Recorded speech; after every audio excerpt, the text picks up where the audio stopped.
Hello and welcome to another edition of the NRS Retail Insights Podcast. I'm John Lovestock, and today I am joined by Ron Tutt Rutherford of Apter Industries. And for those of you who don't know Ron, he has been in the industry for, well, quite a long time. And he's worked with some of the biggest names in our industry, helping not only to keep their stores clean, but offer consulting services and guidance through the training process and the cleaning process uh, throughout a host of situations, whether it's just normal store operations through COVID. Apter Industries was a leader in supplying companies and even personal friends like myself with supplies and masks to keep them safe, keep their family safe. So Apter Industries has a long history of doing right by convenience retailers, and we're glad to have Ron on the podcast today. How are you, Ron? Great. Thanks for having me. No, it's good to catch up. So, with someone in your position, you travel almost extensively, you visit chains, you visit stores, you speak with retail leaders. You must see the good and the bad on both sides. So we don't want you to, without spilling any too many names on the bad side, but we can praise the good ones. Why don't you tell us some of the challenges that convenience store retailers have when it comes to training employees, keeping stores safe, and making customers feel confident in our convenience stores? So yeah, with that, we need to make sure that everything's clean. Some of the challenges faced are, you come into stores, especially if you take the customer journey, you getting gas, going to the bathroom to wash your hands, and then hopefully going to grab some food or some other stuff. So we want to make sure, and what you're seeing is some. The ideal is to have, a good clean forecourt, empty trash cans, clean pumps. And then the bathrooms, obviously, that's something that, nice and fresh and clean and, no clutter. And, from there, it's, people make more money if those two things are handled. So it's, Yeah, the restrooms, you touched on something that in survey after survey by the industry in polling customers, I'm not sure people understand just how important clean restrooms are. yeah, they're super important. Our industry in general is, we're becoming quick service restaurants very Mhm. quickly. And, over the past, 10, 15 years, it's something that's a high focus for everybody. And if you don't have a clean bathroom, I don't think that gives you a bad impression about what happens afterwards. The food, they don't think it's going to be clean. And if the Mhm. bathrooms aren't clean, the surfaces won't be clean, etc. The food. So, Yeah, and we were talking about this earlier, Don Zeitlau and Quick Trip. I love to tell this story. Don was so committed to clean restrooms, and Quick Trip, for those of you who don't know, is a massive Wisconsin-based chain, really one of the gold standards in our industry. They just do so many things well, but they were so committed to training and keeping the restrooms clean. Don posted a note in every bathroom, in every store in the chain that said, if this restroom isn't clean, call me. And it was his number, Ron. yep, It rang at his desk.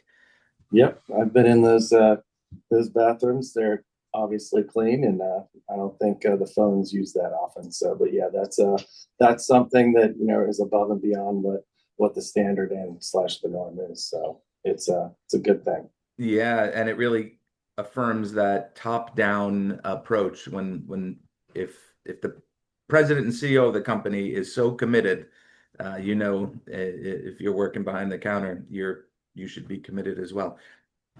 And that's how you get the buy-in from on the store level. It has to come from the top. Hmm.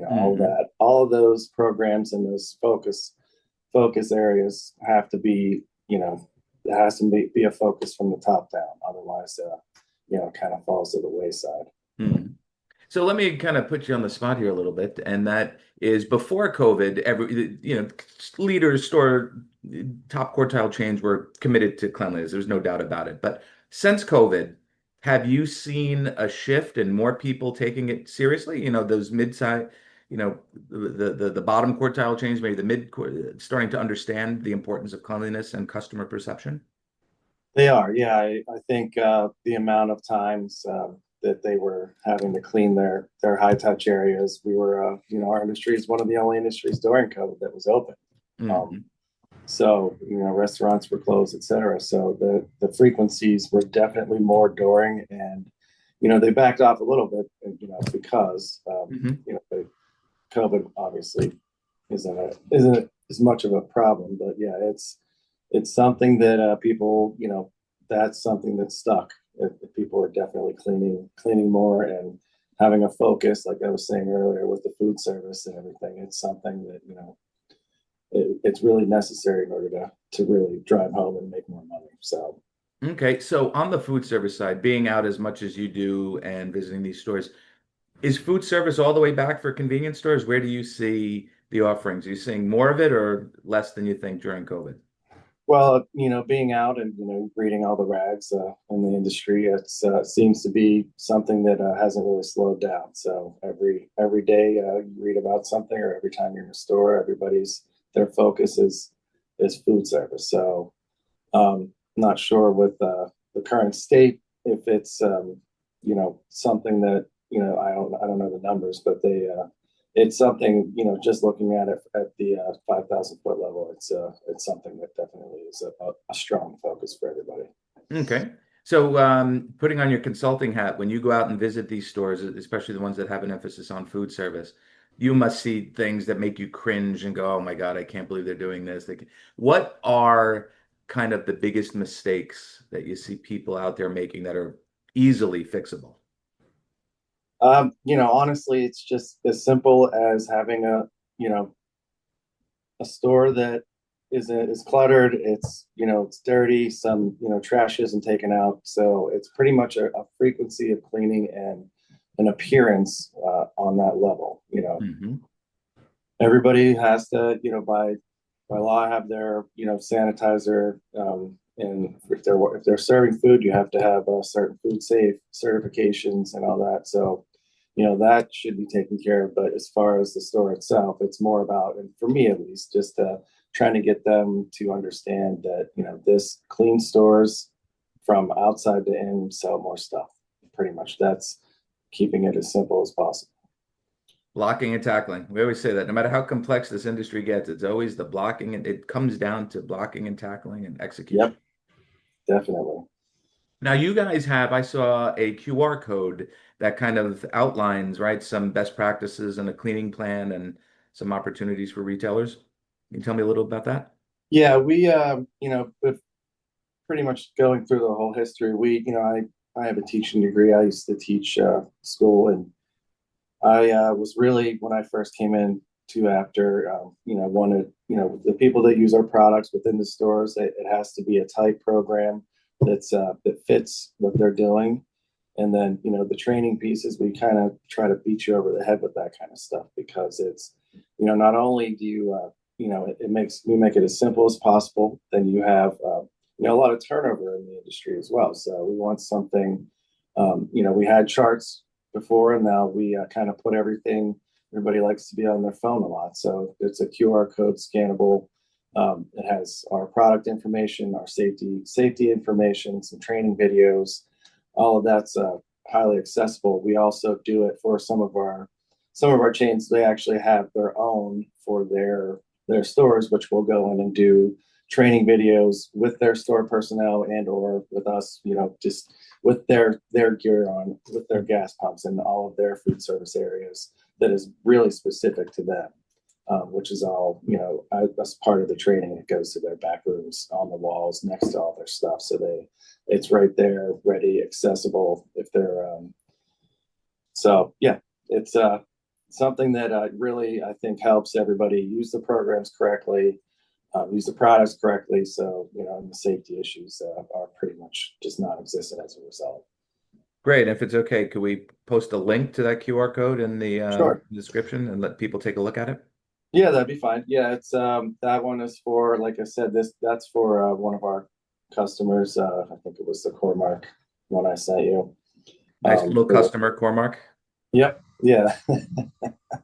Yeah. So it kind of just details all the products and programs with their ordering numbers for that specific distributor. So yeah. It'll give them yeah, give folks an idea of the capabilities. So, I probably should have started with this. Why don't you tell us a little bit about, Apter Industries and your reach in the overall convenience store industry? Obviously, I took that a little for granted, knowing the company for as many years as I do. Right. Well, we After Industries, we've been in the convenience store industry since the late '80s. The business started in 1967. But yeah, doing convenience stores and small unit retail in general since the mid to late '80s. We make pretty much a full line of cleaning products. We make a lot of specific products for the convenience industry itself. What we do is, like you were saying, we're in stores, about 20,000 of them a year, just talking to people on the ground level. And once we make some specific products for them based on their feedback, if they say, "Hey, do you have anything that cleans, X, or it's soda machine drains or whatever's," if we get enough people asking us those questions, we'll make it for you. We're a full service. We make all our products ourselves. Have Right in the United States. U.S. made out of Western Pennsylvania. We have a couple plants, and then we have a lot of fun. The industry. I've been doing this now for it'll be I think 20 years here coming up, 19 or 20. It's one of the greatest industries I've ever been associated. It's amazing. It's The people are great. They work hard and play hard. They're just it's a good all around industry itself. So And no one leaves. Maybe correct, companies, but they go to a, right, a different company and they stay in the industry. Uh, right. Which it helps you develop lifelong. I mean, honestly, friendships and partnerships. But yeah, for us, I have a lot. We honestly, if you think about it, we the majority of us, if not all of us, spend the majority of our time working. We're at work. So I couldn't think of a better place to do it to work and then no one leaves. So you're always, it's not as much work as it is just kind of hanging mhm. out and working, and having fun. So You know how many times I've heard CEOs, CFOs say, I took a job, as a clerk. And, right, Tony Harris was a chairman of NAG, and, he started out as, working in back office, and now he's running the biggest chains in the right. industry. It's wonderful to see the progression and the growth and the opportunities that this industry has provided people. It's a wonderful industry.